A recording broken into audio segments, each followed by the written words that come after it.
되게 좀 힘이 드시죠? 안 힘드십니까? 그래도 벌써 반환점입니다. 제 주변에서 어떤 분들은 우리 교회의 또 아름다운 전통이기도 하지만 이 특별 새벽 기도회 그 말 자체에 대해서 좀 부담스러워 하시는 분들이 계십니다. 왜냐하면 우리가 이 기간을 특별 새벽 기도라 부르면 그 순간 우리가 늘 일상 드리는 기도회는 그냥 평범한 기도회가 되는 것 아니냐. 그래서 정말 목회를 시작하면서 그분은 특별 새벽 기도회를 안 하시더라고요. 저도 고민이 많았습니다. 하지만 우리가 특별 새벽 기도회로 모이는 것은 우리가 우리의 인간됨을 알기 때문인 것이죠. 늘 마음으로는 간절히 원하지만 몸이 힘들고 형편과 사정이 여의치 않아서 우리는 그냥 다음으로 미룰 때가 있습니다. 근데 그러다 보니까 무슨 문제가 생기냐면 틈을 자꾸 보여주는 것이죠. 원수 마귀에게 우리가 틈을 보여주는 것입니다. 왜 전쟁이 나면 안 될 것이고 전쟁이 날 것 같지도 않은데 군인들은 때가 되면 훈련을 할까요? 왜 특별한 훈련들을 할까요? 왜 미국과 연합하여 훈련을 할까요? 이유는 한 가지입니다. 적에게 틈을 보이지 않기 위함인 것이죠. 사랑하는 성도 여러분, 혹 스스로 이제 3일 남았다. 3일 뒤 나는 자유다. 이런 분이 계십니까? 우리 신앙생활에 자유는 없습니다. 물론 우리가 하나님께 나아가 기도하는 그 자리는 우리 삶의 방식에 따라 달라질 수 있습니다. 여러분, 이것이 짐이 되지 않기를 원합니다. 하지만 분명한 건 우리가 원수 마귀에게 틈을 보여서는 안 되겠습니다. 이 시간들을 통하여서 여러분들 다시 한번 하나님이 우리에게 베푸시는 그 전신갑주로 무장하시고 우리의 심령이 복음으로 진리로 무엇보다 그리스도인들이 살아가야 할 그 삶으로 단단해지시기를 주 예수 그리스도의 이름으로 간절히 축원합니다. 그리스도인의 삶을 저희는 지금 계속 묵상하고 있습니다. 여러분, 지난 이틀 동안 함께 하시는 삶을 사신 줄로 믿습니다. 여러분, 내 마음에 흡족하다 하지 않을지라도 그렇다고 자기 자신을 너무 나무라지 마시고 내일은 할 수 있어. 그렇게 서로 격려하시면 좋겠습니다. 특별히 우리가 돈이 많아서 시간이 많아서 누구와 함께하는 것이 아니라 없어도 은도 금도 내게는 없지만 여러분이 정말로 예수 그리스도를 믿으신다면 그 예수 그리스도와 함께 도움을 필요로 하는 자, 힘들어하는 자, 그들과 늘 그 곁을 지켜주시는 것만으로도 하나님은 영광 받으십니다. 근데 그분들, 힘들어하는 분들은 어디 계시는가? 여기저기 많으시지만 특별히 삶의 낮고 낮은 곳, 괴로워하는 곳, 남들이 잘 가려하지 않는 곳, 이전에 내가 살고 경험했지만 지긋지긋해서 다시는 쳐다보기도 싫은 곳. 근데 하나님은 그곳에 이미 우리보다 먼저 내려가 계시고 하나님의 마음으로 누군가 그곳에 와서 하나님의 사랑을 베풀어 주시기를 원하십니다.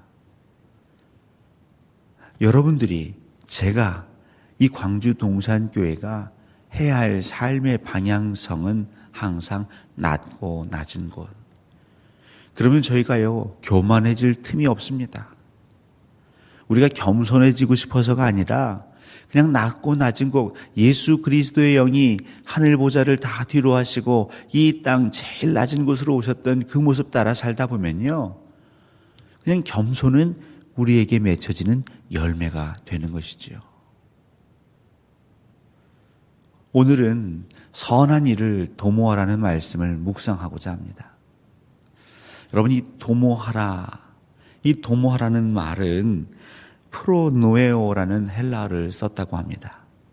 근데 프로와 노에오 두 단어가 합쳐진 말인데요. 프로, 뭐뭐하기 전에, 미리, 노에오, 알다, 인식하다, 깨닫다. 그러니까 말 그대로 미리 인식하다, 미리 깨닫다라는 단어의 의미입니다. 이것을 많이 의역해서 우리는 도모하라라고 표현했지만 좀 더 이 원문에 가깝게 하기 위해서는 미리 깨달아라. 미리 알아야 한다. 그래서 대비하다, 예비하다라는 의미가 이 안에 내포되어 있습니다. 여러분, 악을 악으로 갚으면 어떻게 될까요? 사실 저와 여러분은 연약합니다. 저희들에게는 감정이 있습니다. 내가 선하게 행동했음에도 불구하고, 내가 말씀대로 살았음에도 불구하고, 상당히 참고 참으며 내 주변의 사람들을 위했음에도 불구하고 내게 칼날같이 비수같이 누군가 찌르고 나를 괴롭힌다면 우리 마음에는 무엇이 들끓을까요? 화가 치밀어 오르겠죠. 분노가 이를 수밖에 없습니다. 여러분 오해하지 마십시오. 성경은 분노하지 마라. 그 분을 내는 것 자체를 악이라고 규정하지 않으십니다. 문제는 그 분이, 그 화가 내 안에 가득 차고 넘치는 그 순간 대부분의 사람들은 참지 못하고 눈에는 눈, 이에는 이라며 똑같은 방식, 아니 더할 방식으로 되돌려 주곤 합니다. 그러니까 그것은 우리의 아주 감정적인 반응입니다. 그리고 그렇게 대부분의 사람들은 또 살아갑니다. 예수 그리스도를 믿든지 믿지 않든지 우리는 감정에 휩싸이면 나도 모르게 그렇게 반응하죠. 그런데 우리가 한번 생각해 볼 것은 악을 악으로 갚으면 그 순간 나의 그 화는 잠시 가라앉을지 모르겠지만 무슨 일이 뒤이어 생기게 될지 프로 노예요. 미리 한번 그것을 깨달아 보라는 겁니다. 무슨 일이 생길 것인지 한번 상상해 보라는 겁니다. 그 뒤에 있을 일들을 지금으로 현재로 끌어와서 한번 그 상상의 날개를 펼쳐 보라는 것이죠. 상식적으로 우리 인생을 살아오신 분들이라면 악을 악으로 갚으면 그 다음 무슨 일이 벌어질지 아시게 될 겁니다. 성경에서는 사람이 무엇이든지 그 심는 대로 거두리라 그러셨습니다. 여러분 어쨌든 나 역시도 악을 심으면 악인은 당연히 악을 심을 수밖에 없죠. 죄인은 악을 심을 수밖에 없습니다. 오만하고 교만한 자는 악을 심을 수밖에 없습니다. 근데 저와 여러분은 우리는 죄인인 것은 맞는데 다른 게 있죠.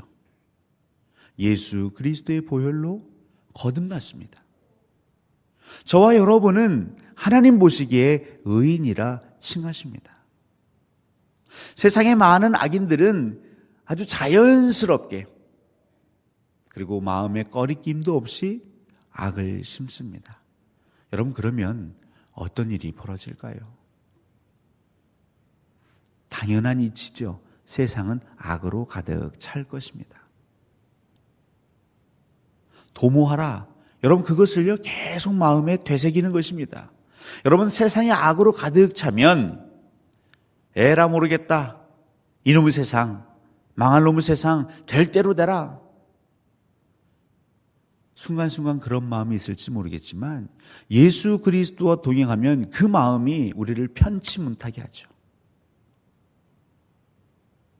사랑하는 성도 여러분, 물론 잘못에 대해서 벌하지 말아라 그런 의미는 절대 아닙니다.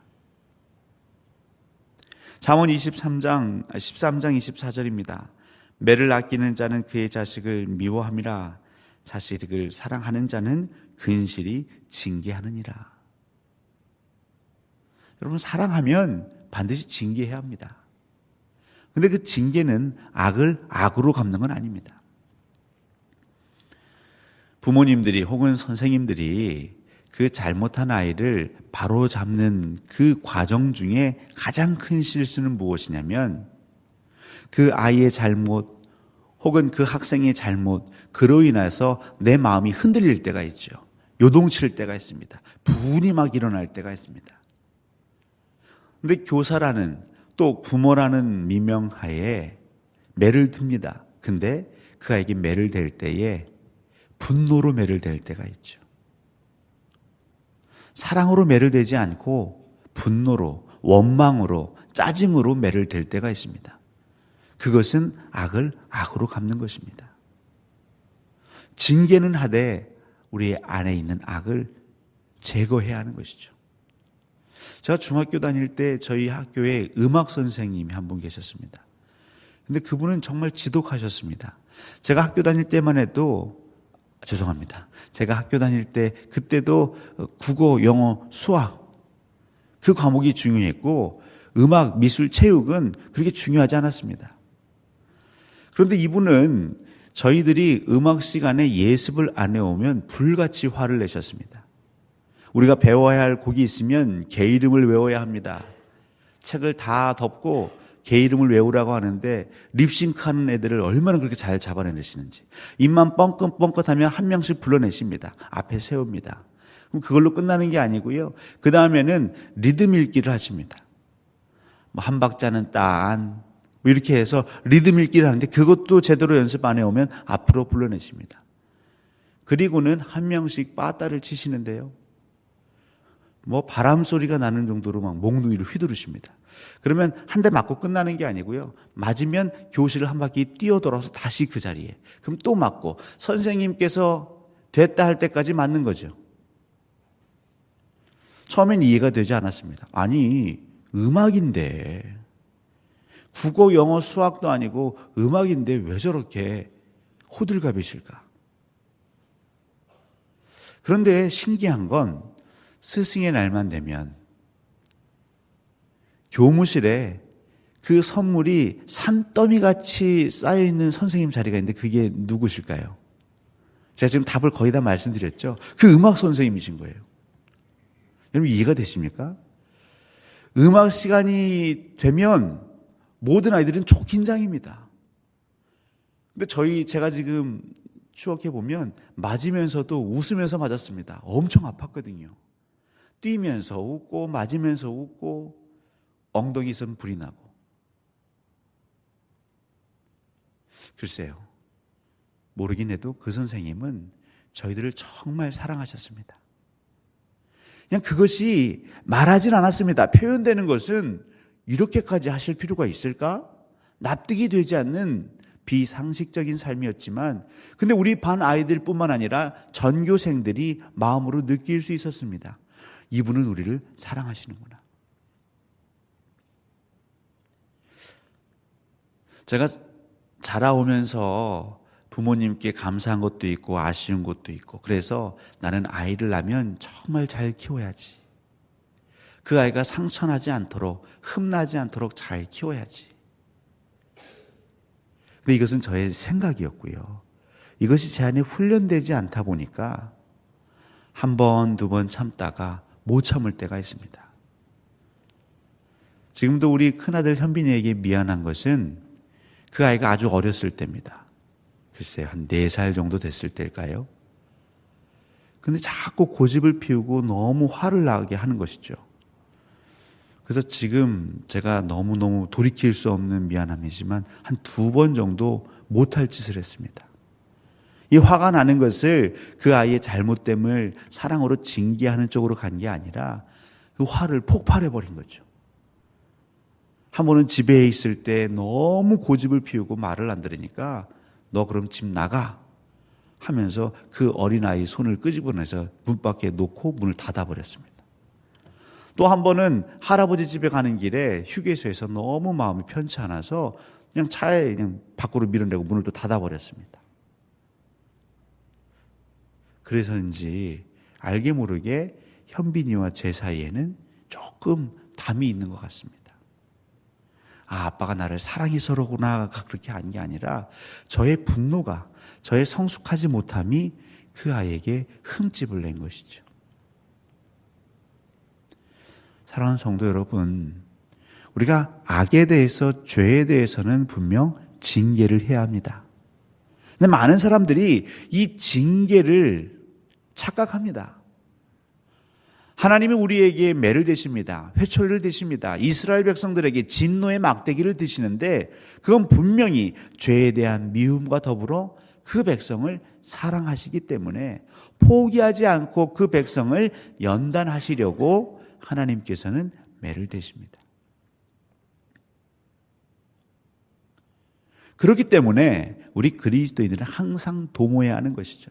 지금 내가 이 분을 가지고 저 아이에게 혹은 내 주변 사람에게 심지어는 나에게 정말 잘못한 사람에게 나 역시도 똑같이 악함으로 반응한다면, 분냄으로 반응한다면, 시기와 질투로 반응한다면 지금 이 순간 아유 시원하다, 쌤통이다 이걸 넘어서 그 뒤에 무슨 일이 벌어질지에 대해서까지도 항상 미리 깨달아라. 근데 그것을 깨달으면 정말 그것을 우리 마음 가운데에 품고 있으면 예수님과 함께하는 사람은 그 행동을 못하게 되는 거죠.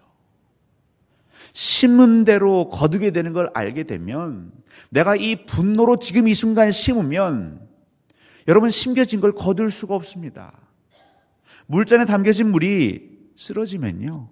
물이 엎어지면 그 물을 되담을 수가 없습니다. 이것을 미리 깨닫는 사람은 신중 또 신중할 수밖에 없는 것이죠.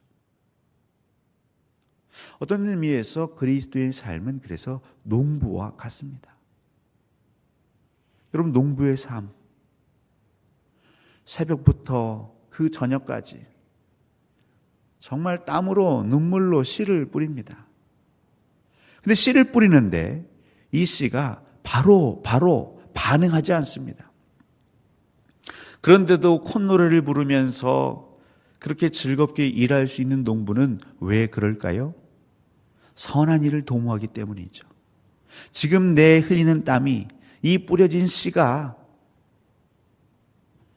생명으로 열매로 소출을 거두게 될 것을 미리 깨닫기 때문에 농부는 전심을 다해 밭을 갈 수 있는 것입니다. 그냥 오늘, 내일, 일주일, 한 달 기간을 정해놓고 그 안에 열매가 없으므로 노심초사하고 괴로워하는 농부라면 사실 농부를 그만둬야죠. 그리고 농부로 삶이 괴로울 것입니다. 때로는 피곤할 때가 있습니다. 오늘 하루 쉬지 뭐. 남들도 다 쉬는데. 그런 게으른 마음, 좀 퍼지고 싶은 마음.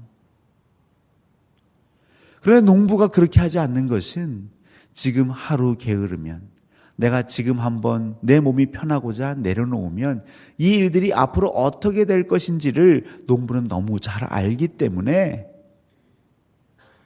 늘 비가 오나 눈이 오나 추위가 있으나 더위가 있으나 그가 경작해야 할 그 밭으로 항상 발걸음을 옮기는 것이죠. 사랑하는 성도 여러분, 그리스도인은 항상 그 미래에 있어질 일들을 지금으로 끌고 와서 한번 생각해 보아야 합니다. 특별히 우리에게 반드시 있을 미래의 일은 무엇입니까? 종말이죠.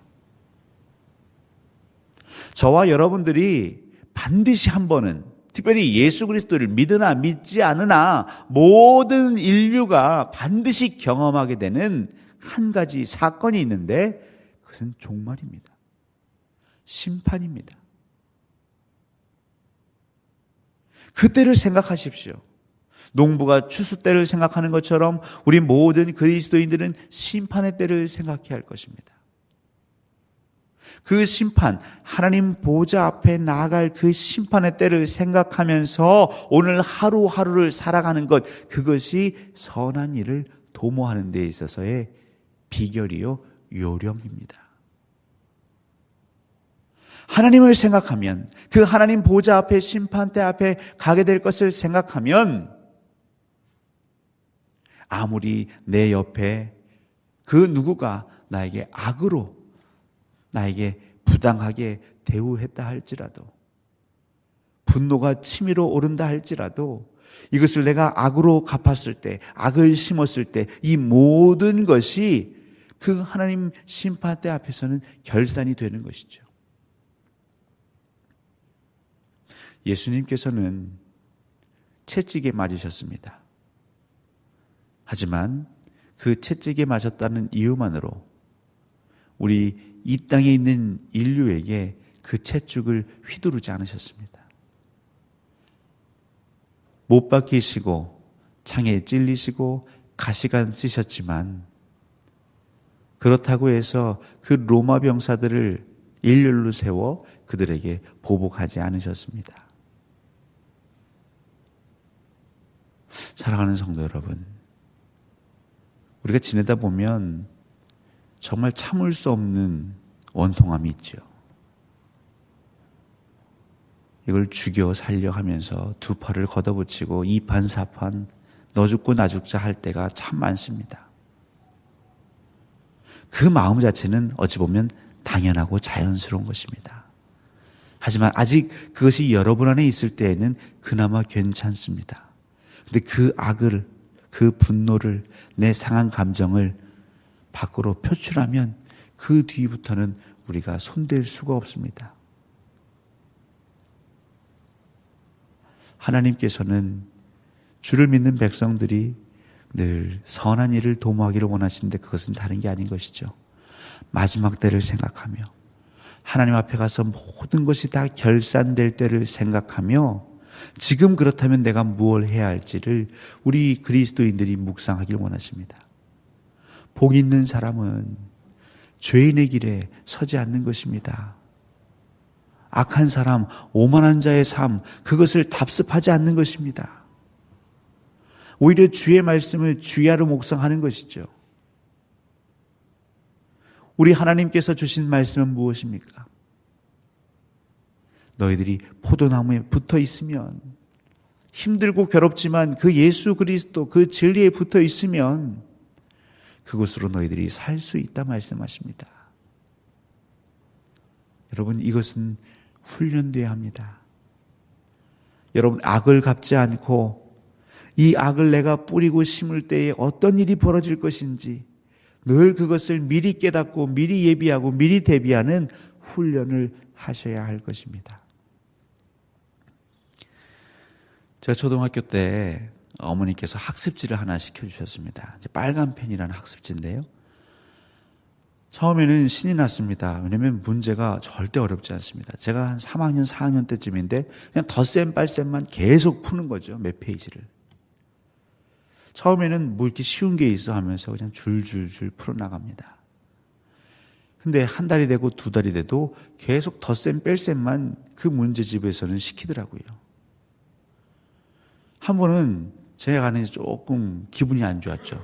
나를 뭘로 알고, 나는 머리가 영특해서 이미 1학년, 2학년 때 덧셈 뺄셈을 다 할 줄 아는데 두 자릿수 덧셈 뺄셈도 문제가 안 되는데 왜 이것만 주구장창 시킬까? 제가 지금은 용기가 많이 없어졌지만 그때는 좀 용기가 있어서 그 빨간 펜 선생님께 물어봤죠. 선생님, 이거 언제까지 덧셈 뺄셈 해요? 다음 달에도 덧셈 뺄셈 합니까? 그래서 선생님 하시는 말씀이 다음 달에도 할 거야 라며 해맑게 웃으시는 겁니다. 저는 그때 결단했습니다. 내가 이 선생님과는 계속 할 수가 없구나. 그래서 선생님 가신 이후에 어머니께, 어머니, 저는 이 빨간 펜 하고 싶지 않습니다. 아니, 덧셈 빨셈만 시키는데 지겹습니다. 어머니가 저의 말에 설득을 당하신 건지 아니면 사실 제가 어렸을 때 고집이 있었던 건지 그래, 그럼 네 뜻대로 하자. 그래서 빨간 펜을 안 했죠. 제가 이 얘기를 왜 해드리냐면 그렇게 초등학교, 중학교, 고등학교를 마치고 이제 수능을 보지 않습니까? 수리 영역을 푸는데 뭐 어려운 공식을 그 문제에 대입하는 것까지도 잘했습니다. 풀이 과정도 잘했던 것 같습니다. 근데 중요한 건 결정적인 순간에 이 덧셈 뺄셈을 잘못해서 제가 틀린 문제가 한 두세 문제가 됩니다. 여러분, 치열한 경쟁에서는 그게 대학 이름을 바꾸죠. 앞에 이니셜을 바꾸죠. 사소해 보이는 것 같지만 여러분들이 오늘 그 악을 악으로 갚지 않는 것을 도모하는 분과 이 정도는 남들도 다 하는 악인데 그렇게 악으로 내 마음을 풀어 내신 분들과 분명한 건 10년, 20년 그 뒤에 인생의 결과가 달라지시고 무엇보다 하나님 심판대 앞에 갔을 때에 여러분의 마음이 너무 달라지실 것입니다. 그러니까 의인은, 그리스도인은 그때의 그 벌어질 일들을 미리 지금 당겨와서 살아가는 사람인 것이죠. 그게 지혜로운 삶인 것입니다. 이 세대는 여러분들이 그렇게 지혜롭게 살기를 바라지 않습니다. 그래서 그냥 하나님 심판대 앞에 갔을 때 모두가 다 하나님 앞에서 벌벌벌 떨기만을 원하는 것이죠. 그 물귀신 작전에 여러분 말려들지 마십시오. 저와 여러분들이 힘써야 하는 것은 그때의 일들을 생각하며 지금 선을 행하는 것입니다. 그들과 똑같이 반응하지 않는 것입니다. 때로는 참고, 때로는 그 어떻게 감당할 수 없는 마음을 다른 누군가가 아니라 하나님 앞에서 터쳐내며 살아야 할 것입니다. 오늘 하루도 빠르게, 바쁘게 우리가 분주하게 살아내겠지만 그때그때마다 내가 부당한 대우를 받을 때 그냥 악함으로 반응하려고 할 때 그때마다 우리 하나님의 영이 여러분을 감동케 하셔서 그 미리 깨닫게 하시는 은혜로 우리가 선을 행하시기를, 하나님이 기뻐하시는 삶 사시기를 예수 그리스도 이름으로 간절히 축원합니다.